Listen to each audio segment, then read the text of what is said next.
The Adventures of Captain Ilwoo by Fan 13. Once upon a time, there was a captain named Ilwoo. He was so bored of winding up and taking the subway and going to work. His heart ticked for an adventure. At last, Captain Ilwoo was ready. His dog Ilwoo had watched him for weeks gathering all kinds of strange equipment. He made the last payment on the construction of a water transport, a submarine that would take him 20,000 leagues under the sea. He named it the Nautilus. The Nautilus traveled deep into the sea. Captain Ilwoo was so happy. He saw so many creatures he had never seen before. But oh no! A gigantic octopus attacked his submarine!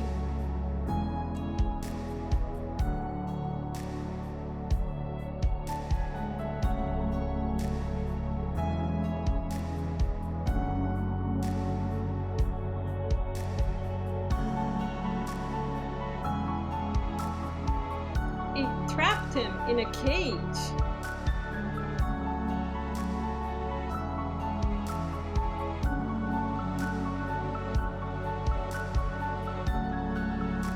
He was confined to a small room.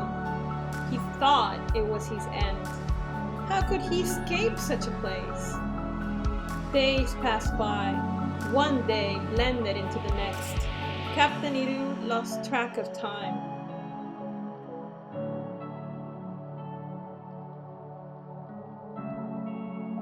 He did not know if it was Monday or Wednesday, April or July.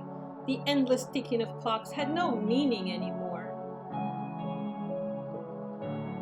Visions of fast travels and Ilwoo were the only things that gave him comfort. They both grew mustaches.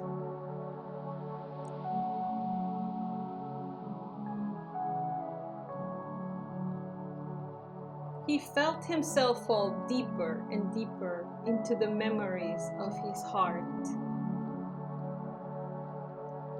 Until one day, he felt something shake the walls of his cell with such force, water rushed everywhere. He then was floating on a mattress. He and Ilwoo were free. He and Ilwoo made it safely back home. With his head full of memories, he pondered where his next adventure would be. Ilwoo hoped it would involve less water. To be continued. These are the comic pages.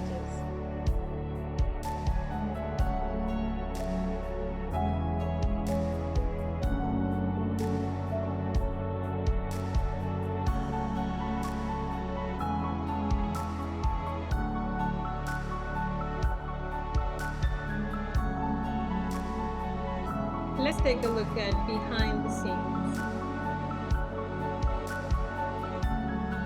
So what started it all? It's something I call the spark, the creative spark. And basically, this came to me when I saw this picture. This picture was taken by Ilwoo in a metro station in Paris. This station was called Arts et Métiers. I'm sorry, I don't speak French, so I don't know how to pronounce it correctly, but I do know it means arts and industries. But what I loved about this picture is that it looked totally steampunk. Steampunk is a vision of the future as seen from the late 1800s, very early 1900s, during the Industrial Revolution, where people had this very creative sort of energy of making all kinds of things. And in fact, many of our inventions come from this time. The telephone, the trains, the cars, flying machines. It was a time of such positiveness that we could reach pretty much anything and do anything. But it was all based on things that are mechanical. And of course, there's a lot of gears and steam and that copper look. So when I saw this picture, the first thing I wanted to do really badly, I wanted to find a picture of the person that took this picture and put him right in it, dressed in full steampunk style. So I did that, and this is what it looks like. And of course, it was so fun, and I decided that I wanted to do more. So then I started thinking of other possibilities, and I looked at some more pictures from this particular photo shoot, and I realized that a lot of them actually would be perfect to be turned into some sort of story related to steampunk. And by the time I knew it, I had created a short comic. And here is the drafting process. My first idea was to create a 2-page comic based on 20,000 Leagues Under the Sea. And I pretty much wrote all of the comic in this moment. Then, as I was trying to place all the pictures, it turned out that I needed more space. So I decided to make it a 3-page comic.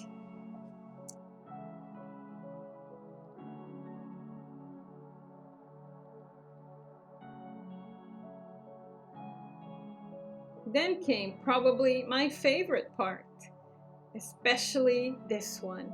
I really had this vision of an octopus attacking a submarine and, trapping in some sort of cage, Captain Ilwoo. So this I enjoyed so much. And to record this, I actually created a cardboard contraption where, I'll show it to you right after this video actually.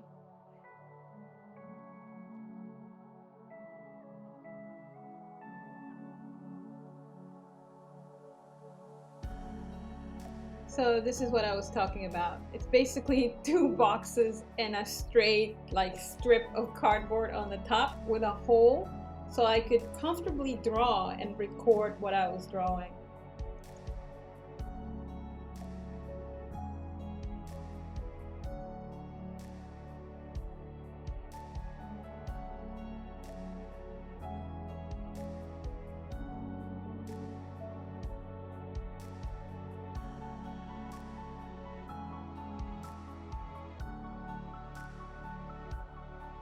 I really wish I could draw this fast.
So I use two programs when I am doing any kind of digital work. One of them is Adobe Illustrator and the other one is Adobe Photoshop. And I first use, which is what I'm doing in this video, Photoshop to clean up images. So even that octopus that I drew needs a background that is completely transparent so I can put it anywhere. And right now what I'm doing is actually eliminating the background. And I do that with a lot of the images in the video and also in the comic. So that whole sequence you will see very soon of Captain Ilwoo getting ready with all the suitcases and the camera and all that. They all had to go through this process of getting rid of the backgrounds. And the most challenging thing about doing this part is that you need to make sure that when you select, you don't take more than you need to take from the picture. And this is a video of how I worked on creating the comic. So once I had the images, what I call cleaned up, then I can start, recreating the comic that I had in my draft. And for this particular page, I decided to create the octopus in two pieces because I knew that I wanted the octopus to look like he was grabbing onto this cage, and I needed some of those tentacles to come from the back. So that's why I kind of split it up and formed 4 tentacles. And here you can see me arranging it so I can actually get that. And the fun thing about having these moving pieces is that then you can also give it more the feel of an octopus. You can move those, tentacles around, which I did a bit on video.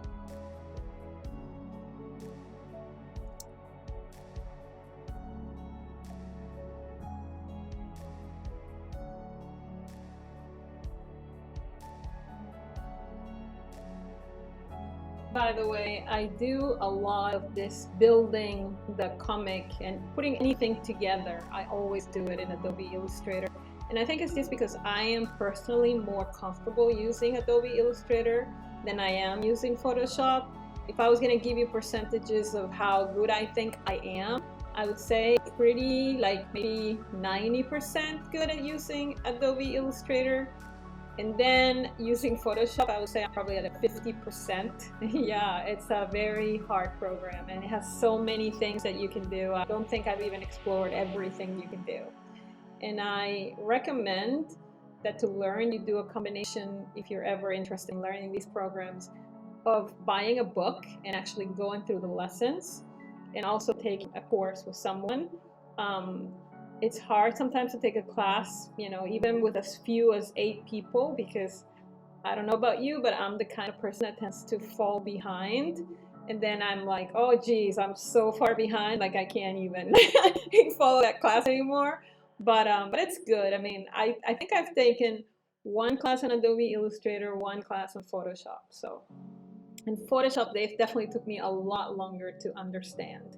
I think I had maybe 2 books. By the time I did a second book with lessons was when I started to finally use it properly.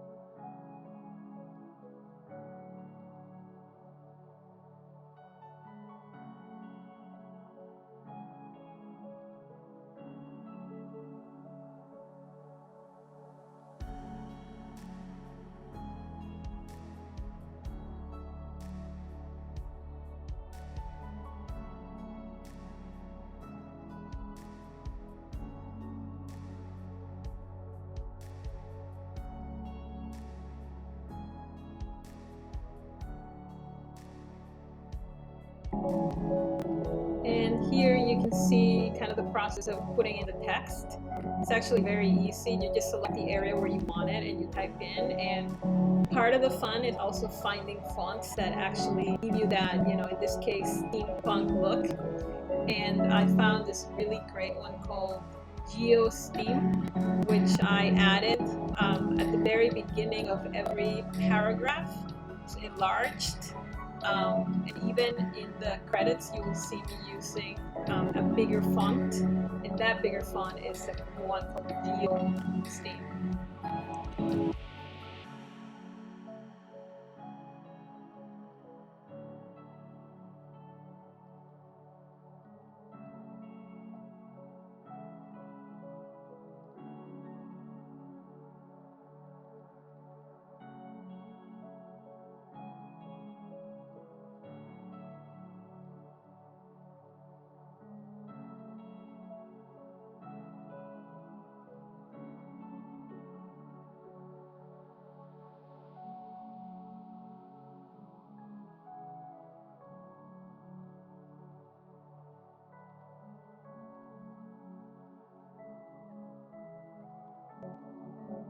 To create this video, I used a very difficult program called Adobe Premiere. So basically, it allows you to do pretty much anything you want with video. It is a professional, software. And if I was 50% in Photoshop, I am a baby crawling in Premiere. So I'm probably 50% of knowledge, even though I took a class and even though I read an entire book. But I'm happy to report that in this project, I actually learned something amazing and that I think is going to give me more possibilities of creation. And basically it's called keyframes. So when you look at this video right now, this part, I have many pictures. And what I'm doing is I'm placing many pictures one after the other with a slight movement of the object or picture to create that effect of movement. But with keyframe, you basically tell the program to move a certain image from one place to another. That is why in this video, when you saw it, the sequence with the Nautilus moving in the water was so smooth. That was done with keyframes. See, this part, this is picture after picture, and when you look at it, I said one picture with the object flying, one picture with the object goes. That is the difference.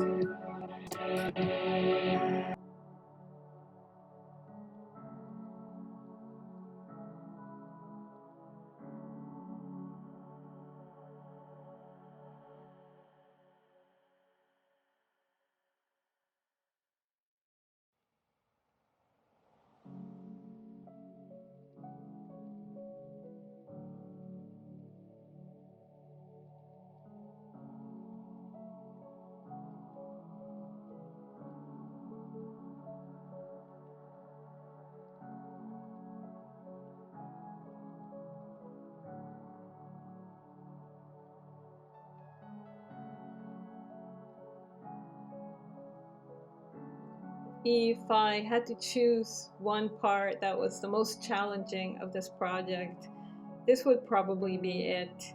The entire sequence of the octopus in the video, that was the hardest. And it took me a lot of trials and errors and grief. But I'm very happy with, putting in the work and learning about keyframes and everything. I get it to a certain degree, which is really good.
Thank you so much for watching, and I'll see you in the next adventure.